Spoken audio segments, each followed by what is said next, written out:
Hi అండి, ఈరోజు మనం ఎమ్మి గులాబ్ జామ్ చేసుకుందాము. ముందుగా గులాబ్ జామ్ ప్యాకెట్ కట్ చేసుకొని 1 కప్ ఉందండి, అందులో పిండి అది పోసుకొని కాచి చల్లార్చిన పాలతో చపాతీ పిండిలాగా మొత్తం కలుపుకోవాలండి. కలుపుకున్న తర్వాత ఒక హాఫ్ అన్ అవర్ పక్కకు ఉంచాలి. తర్వాత 1 కప్పు పిండికి 2 కప్స్ పంచదార తీసుకొని 3 కప్స్ వాటర్ యాడ్ చేసుకోవాలండి. అంతే, ఒక 4-5 ఇలాచీలను కూడా దంచి వేసుకోవాలి. 3 కప్స్ వాటర్ అండి.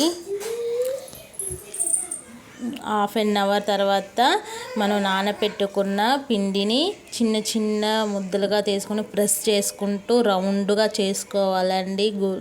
గులాబ్ జాముల్ని ఎక్కడ క్రాక్స్ లేకుండా నున్నగా వచ్చేలాగా ప్రెస్ చేసుకుంటూ రౌండ్గా అరిచేతులతో ఒత్తుకోవాలండి. ఇలా అన్నీ చేసుకోవాలి. ఇలా రౌండ్గా నీట్గా చేసుకోవాలి. తర్వాత పాకం పెట్టుకోవాలండి.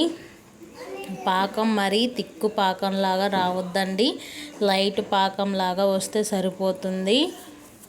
ఒక 2 మినిట్స్లో పాకం రెడీ అవుతుంది. ఈ పాకాన్ని తీసి పక్కన పెట్టుకుందాము. అది చల్లారిపోతుంది పాకము.